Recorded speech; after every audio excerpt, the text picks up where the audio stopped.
magandang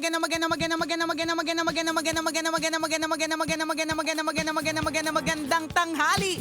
Kumikinang na ulo, Diego Bandido.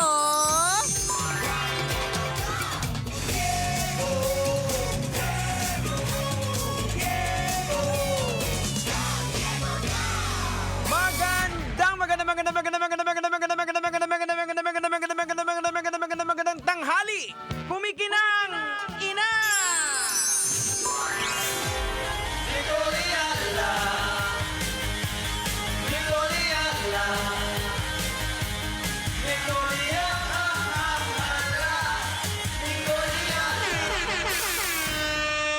I-shoutout lang natin muna ng bonggacious ang lahat ng mga estudyante, mga administrators, educators, at lahat-lahat ng bumoto sa atin dyan sa Trinity University of Asia. Thank you! Salamat! Salamat dahil sapagkat because ngayong araw na ito magaganap ang 11th Platinum Stallion National Media Awards. Yes, maraming salamat po sa inyong tiwala Salamat, sa amin. Ang ating Love Radio Manila is the FM radio station of the year. And congratulations, Nicole Yala. Thank you so much. Bilang female Radio DJ of the year. Pangilan mo na to? Salamat. Ang dami na. Hakot ka. Thank you, Lord. To God be the glory. Ayan. So sa lahat ng mga estudyante, mga teachers ng Trinity University of Asia, hello po sa inyong lahat at kita-kits po mamaya. Ayan. Oy, speaking of shoutout, i-shoutout na rin natin to, nakikinig sa atin ngayon. Pogi ba yan? Ay, poging-pogi to, in-drive driver Ay, na si pogi Jason Gulipapa. Ayan, Jason Gulipapa. Alam mo kung sino yung sakay niya? Ay! Si Ma'am Goya ba? Yan! Ayan! Kung si Ma'am Goya, ay nako, kuya, ang pangalan nito ulit. Jason. Kuya Jason, pinapabati ka. Ikaw daw yung poging in-drive driver nitong si Ma'am Goya. Alam mo ba yung huli naming balita? Ito naman wala pang confirmation. Correct. Baka naman pwedeng i-confirm mo, Jason, kung totoo. Ayan. Na kapag ka daw yan nagbigay ng tip. Correct. Yan. Ayan na. Ay nako. Ano yung huli mo balita, Diego? Ano yung huli? Nanikip yung dibdib Naku, ng driver. Bakit nanikip yung dibdib? Imagine mo magkano yung tinip? Sinampal siya. Ay, grabe. Yung dibdib, dinibdiban ng 1-2. 1-2 ha? 1-2. Yun yung huli kong balita. Though, may nagsabi din sa akin na grabe naman kayo, 1-5 kaya magbigay ng tip si Ma'am Goya. Shout out sa iyo, Ma'am Goya. Salamat. At saka lagi niya pinapa-shout out kapag nakasakay siya sa mga sinasakyan niyang mga TNVS. Yes. Pinapabati niya lalong-lalo na kapag naka-Love Radio. Yan. Basic Salamat. na. Basic na basic. Salamat, Ma'am Goya. So shout out po sa inyo lahat, pati na rin sa lahat ng mga tsuper na nakaantabay. Ang dami-daming patuloy na nananalo sa ating Love Knows No Boundaries promo. Kaya abang kayo, baka pangalan nyo na yung matawag mamaya. Correct ka. Speaking of shoutout ko lang itong nag-message sa atin. Dear Nicole Yala and Diego Bandido, ano po ba ang dapat kong gawin? Tinanong niya pa nga kung live tayo na ngayon na nakaantabay.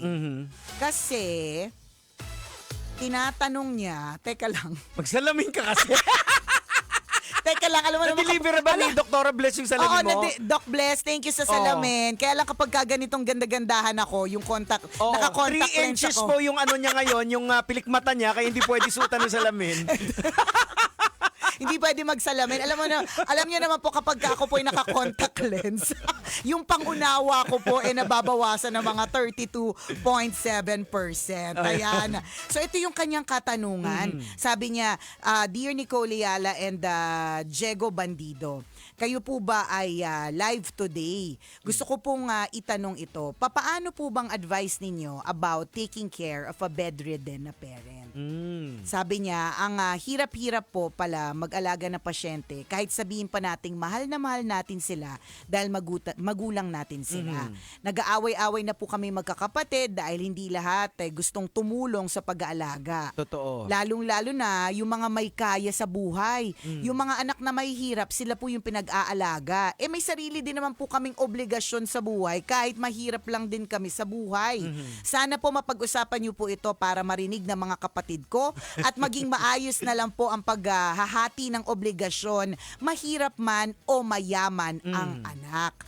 Wala po kasi kaming pambayad sa caregiver or any outside help. Thank you po and God bless. Ayan. Alam mo, ito yung isa sa nakakalungkot pag tumanda ka, ano? Correct. Pinagpapasapasahan Sa totoo, ka. alam mo, it will happen. Hindi naman, it will happen. 'Di ba? At some point, lalong-lalo na kasi yung mga bata, nagkakaroon na ng mga sariling Oo. obligasyon. Nakakalungkot. Alam mo, pag nakakabasa ako ng ganyan, yan yung mga moments na wini-wish ko, sana pag tumanda ako, hindi ako tatanda na kailangan akong Oo. alagaan. Kaya ito'y isang pagpapaalala sa atin to take care of our health. Yes. Para pag habang tumatanda po tayo, hindi masyadong maraming mga komplikasyon, yung mga kailangan ayusin to the point na may mga ganyan na pagpapasa-pasa. Tsaka dapat pinaghahandaan din natin yung retirement natin. Ayan na. Huwag nating iasa sa mga anak natin. Kasi Oo. definitely, they will magbibuild sila ng sarili nilang pamilya, buhay. Ko, alam mo, swerte ko, halimbawa, hindi sila nakaluluwag-luwag sila sa buhay.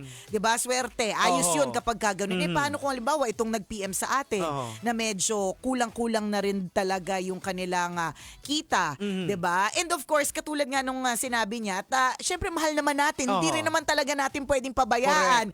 Pero realidad talaga siya na minsan may mga pasahan na nagaganap. Una, wag niyo na lang iparinig. Feeling ko I mean kung halimbawa nag-uusap-usap kayong magkakapatid na sino ba muna mag-aalaga, sino muna ang kukup-kup, ganyan. Huwag nyo na parinig sa magulang kasi masakit siyang pakinggan. Correct. Totoo. Alam mo naman kapag medyo tumatanda na, sensitive na yan, na parang ibabalik sa inyo lahat ng mga tulong. Pero hindi dapat tayong mga magulang hindi natin dapat ibalik sa mga anak natin. Anong bata ka, inalagaan kita. Ako ang dahilan kung bakit nakapag-aral ka. Hindi natin ibabalik sa kanila yun kasi yun naman talaga ang dapat nating Correct. gawin bilang mga magulang. At ginagawa natin ito dahil mahal natin sila. Yes, 'Di ba? Yung mga ganong eksena. So, I guess wag na ako pa kung halimbawa dadating yung panahon na yan na I hope hindi, I rebuke in the name of Jesus, 'di ba? Na pagpapasapasan. Sana hindi na parinig sa akin. O baka hopefully by that time talagang mahina na talaga yung pandinig ko. Hindi, iba na yung lingwahe nila. O kaya iba na yung lingwahe nila. Hindi ko naiintindihan. Kasi hindi tayo magpapaka-plastic jegs. Mangyayari yan talaga eh. Kasi nga sabi mo nga kanina, may mga sarili na din sila talaga kasing mga buhay. Ngayon ang sinasabi nito, bakit yung mga mahihirap lang yung pinag-aalaga? Yung mga mayayaman ay hindi. Siguro kasi yung mga mayayamanin na mga kapatid, sila yung taga-provide. Oo. So kumbaga parang in terms of obligation or responsibility, kanya-kanya niya tayong toka. So kung halimbawa, yung mga yayamanin, yung mga nakaluluwag-luwag, sila yung financially able, sila yung tagabigay. Ito, pang grocery ninyo. Tama. Hindi nyo naisipin ng pampacheck up, ganyan. So iniisip ng mga yayamanin na, syempre ikaw, ano naman yung tulong mo? Correct. So ikaw naman, ang ambag mo naman is actions. Yung service, yan. Ganon. So, ang ano lang kasi dito, tingin ko wala kayong pag-uusap na maayos. Kasi kung may pag-uusap na maayos yan. Walang samaan ng loob. Correct. Ganun yun eh. Di ba parang katulad ng outing? Lagi ko tong sinasabi. Para makasama ka sa outing, dapat klaro yung role mo dyan. Ayan. Di ba? Oo. Klaro yung role mo dyan. Huwag ka magtataka kapag hindi ka in-invite sa susunod na outing kung hindi naging klaro yung role mo. Halimbawa, wala ka bang ambag. Ayan. Pwede ako, runner na lang Yan, ako. correct. Ayan. Tagabili ng yosi, Ayan. tagabili ng yelo, tagabili ng soft drinks. Bida-bida sa kwento. Correct, pwede. Sagot na namin yung Sagot kwento. natin yung kwento. Meron din tagabantay ng mga bata. Yan. No, 'di ba? Ako na lang tagabantay ng mga bata. Sige, go, mag-inom kayo diyan. Ang isa sa mga importante na role sa mga outing, yung lalo na malapit na mag-summer, 'di ba? Yung taga-ihaw. Yan, isa pa yan. Oo. Yung talagang 'di ba? Yung ang hirap kaya ng role ng taga-ihaw, pero lagi kang kasama sa outing kapag yan ang role mo, 'di ba? Nakaka-visit kayo, grabe din yung pasensya. Imagine mo, nag-iihaw kayo, iba Correct. kumakain na. Tinitikman na, masarap pa to. Hindi lang yun. Pagod na pagod ka, pawis na pawis ka, amoy inihaw ka na. Tapos, ang dami mo nang naihaw. Tapos, ang bilis nilang kainin. Iihaw ka na naman ulit. Pero, kasama ka sa outing. Pero ang alam mo, ang amazing dyan, yung mga taong nakikita natin nag-iihaw, hindi sila nagre-reklamo kasi Hindi. they love what they're they're doing. Correct. At saka klaro yung role nila. Yun yung maganda eh. So Oo. yun yung sinasabi ni Jegs na ang problema lang siguro sa inyong magkakapatid, hindi kayo nag-uusap. Kaya tuloy sumasama ang loob mo. Meron ka na namang feeling na porke mayaman sila. Oo. Alam mo, lagi tayong ganyan eh. May api-apihan tayong mindset lagi. Porke mahirap lang kami, ito lang yung binibigay sa amin. Porke mahirap kami, ganyan, inaaway nyo kami. Kahit wala naman nangaaway. Kahit wala naman nangaaway. Ay, ito naman, baka sabihin naman ng iba, ayan na naman yung dalawa, nagbibida-bida naman. Hindi kami nagbibida-bida. Bida kami. Chares.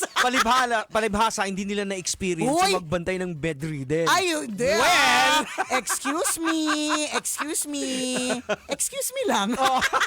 Alam natin yung pakiramdam because we have experienced Oo, that. sa magulang po namin. Oo, 'di ba? Totoo 'yan na ang tatay ko ay matagal na stroke patient, more than 30 years.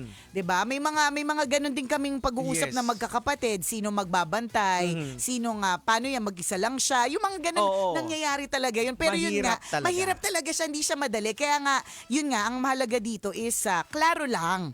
Klaro lang yung responsibilities and Oo. obligation ng bawat isa para wala nang samaan ng loob. Bakas-bakas, kumbaga shared dapat. Oo. Mabigat kung ikaw lang ang mag-isa. Correct, totoo. At So dapat, bino-vocalize mo rin din sa mga kapatid mo. Huwag yung sa amin mo chinichika pero sa mga kapatid mo hindi mo chinika. Na masama na pala yung loob mo sa kanila, Oo, kasi di ba? may mga pamilya na ganyan. Sige, dito na nga lang, pinapababayaan naman nila si nanay or si Oo. tatay. Ako nang bahala, gagawin ko, igagapang ko to kahit ano. Pero pwede mo namang sabihin na, uy, baka tulong nyo na lang, pang ano ni nanay. Tsaka yung pag-uusap na maayos. Totoo yan. May mga ganun kasi kapag hindi na pag-uusapan ng mga bagay-bagay, sasama talaga yung loob mo eh. Pag pride kasi yung umiral, Oo, ayan na. ayan na tayo. Ayaw natin ng mga ganyang klase mga eksena. So please talk about it. There is nothing wrong kung yung mga yayamanin, hindi sila siguro kasi yung mga yayamanin, alam mo naman, 'di ba, parang sa isang kumpanya, may mga empleyado, may mga boss, may mga rank and file, may mga staff, 'di ba? Lahat po tayo hirap. Totoo 'yan. Pero feeling ko, ang pinaka talagang todo ng paghihirap na mas maraming iniisip, yung head. Oho. Kasi syempre, ang iisipin niya, yung tayong lahat eh. Oho. All, kunyari, ilang kayo sa kumpanya, 352. Diba? Lahat yun iisipin niya. Correct. Ikaw, kunyari, rank and file. Hindi natin nilalang yung trabaho mo, dahil mahalaga yung trabaho mo. Pero ang iisipin mo, yung gagawin mo lang. Oo. Diba? Yung responsibility mo for the office. Yan. May ano tayo kasi may mga roles kasi tayo. Correct. Merong provider, Yan. merong taga-execute. Tama. So O, hindi diba? pwedeng lahat kayo provider. Sino True. mag-aalaga? Kaya nga, totoo.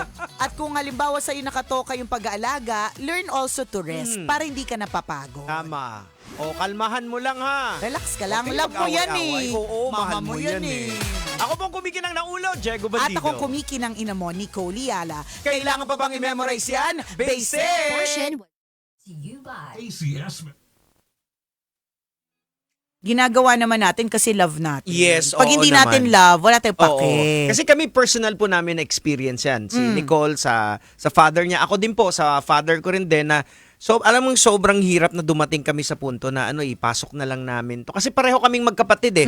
Pareho Dalawa lang ba kayo? Dalawa Tama, lang tama, kami. dalawa So lang. yung kapatid ko tapos yung asawa niya that time parang nasa ibang bansa. Tapos may anak pa siya.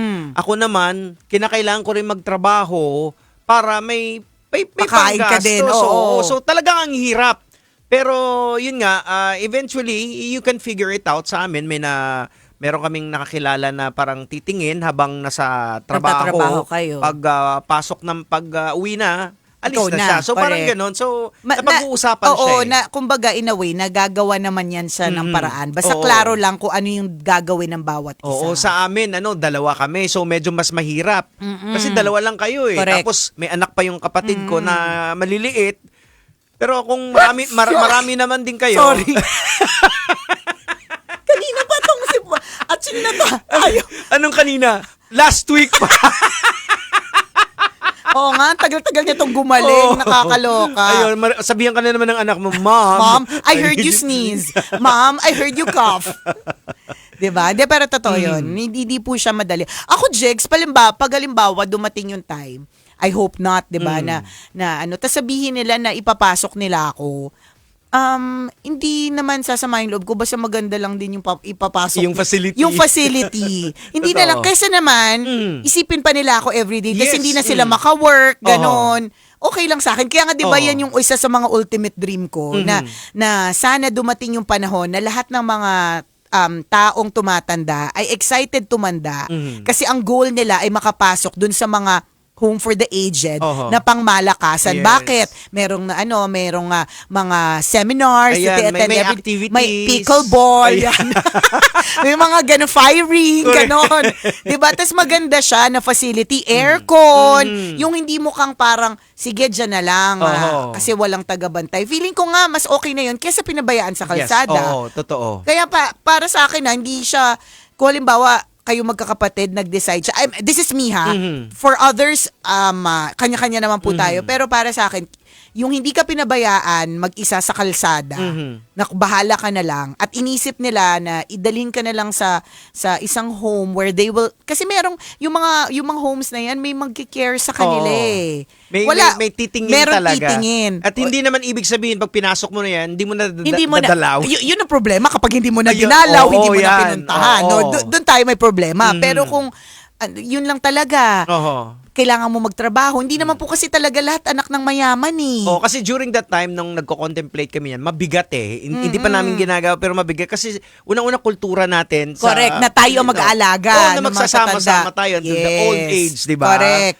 Pero Totoo kung yan. minsan yung dynamics ng buhay, yung trabaho mo na hindi mas mapapabayaan mo pa siya kung pipilitin mo na nasa loob ng bahay. Correct, totoo. Kumpara doon sa may tumitingin sa kanya halos 24 oras. Yes, 'di ba? Yung may kasi mas mahirap talaga, promise, yung walang magbabantay sa kanya. At in fact, may mga matatanda na sila yung nagre-request na ipasok na lang sila sa ganitong bahay dahil alam nila na parang dinadrag nila yung mga anak nila Correct. at ayaw nilang makita yun. Ako ayoko yun. Oo. Kaya basta pag dumating yung panahon na I hope not, no? I hope not. Pero kapag ka dumating yung panahon na parang dinadrag ko na sila, ako na magkukusa. Pero ako pipili, Ayan. Kung saan. Sa atin ngayon, pwede na tayo mag-invest. Kaya nga, sabi ko nga, dapat pinaghahandaan. Pwede ka nang bumili ng robot na Yan. mag-aalaga sa'yo. Correct. Di ba? Speaking of robot, di ba? Oo, yung China. Grabe. Yung kanilang mga, nasa ibang dimension na talaga. Ang China po ay nasa year 2048 na. As in, Tayo grabe. nasa 2026 pa lang, yung China 2048 na. Grabe. Kung fu robot. Kung fu robot na hindi na siya yung galaw na parang robot Oo, eh. yung pag-inisip natin. Oo, mga- ang galing eh. Kaya nga akala ko nung pinanood ko yung video na yan, sinulit-ulit ko siya. Kung sinashadow niya yung ginagaya niya yung mga kung fu na mga bata. Pero kahit na ginagaya, ang galing. Oo. Hindi, Galing ang ako husay. napanood ko medyo longer version na nagkakaroon sila ng eksena na parang nag-i-sparring kasama yung Grabe, robot. no? May So, nagko-control? synchronized. May Hindi, remote? Tingin ko naka-program siya. Galing. Oo. Na kapag halimbawa, sinipa sa may paa, Oo. meron siyang parang naka-program na sisipain mo Oo, sa parang ulo. synchronized na sparring na Galing. may nagsusword play pa, Oo. may nunchaku pa. Ayan. Grabe. Grabe, mga robot po ito ha. So, Oo. wala lang, malay mo. Oo. When the time comes, 'di ba? Pag tumanda na tayo Ayan. after ang bilis ng development eh, 'di ba? May AI robot na tagapag-alaga sa atin. Correct. So ang gagawin na lang ng mga anak mo, magtatrabaho ng maigi Oo. para ma-afford nila yung AI robot, 'di ba? Yan ang masasabi. Ganyan, no. Pero gets natin yung hinaing nung tambalanista natin. Ayan. Oo. Kaya niyo Ayan. yan. Go. Oo, Madaming yan. nakaranas niyan. As in. Pero nagawa naman ng paraan. Oo. 'Di ba? They were able to find the proper parang yung dynamics na pwede para Ayan. sa kanila. So, importante lang yung yun nga, sabi ni Nicole, yung hindi marinig talaga ng magulang na Oo. pinagpapasapasahan. Kasi yun ang pinakamasakit. Nakakasakit talaga Oo. eh. So kung pwede lang siguro sabihin nila na kung may control lang yung magulang na mag-depart na yung soul sa Oo, katawan. correct. Na pwedeng mauna na lang ako para hindi nyo na ako issue, di ba? Oo, libing nyo na lang Ganon. ako. Ayan. Oy, mag-shoutout lang pala ako sa sa mga mga friends natin dyan sa Century Chemicals. Uy, thank you. Nakuha ko Oo. yung mga Oo. yung mga Guardian Alcohol. Yun, Thank you oo. so much. Salamat. And Guardian Alcohol. Thank you. And hopefully na makasama natin muli sila sa sa soon. Susunod na mga activity natin, activities. Oo. Why not? Ayan. Let's go. Alright. O siya, salamat na marami mga kabisyo. Ingat po kayo. Mamaya tayo ulit banding, kwento na may Wagang Bornay. Bye. Metro's #1 Love Radio. Basic!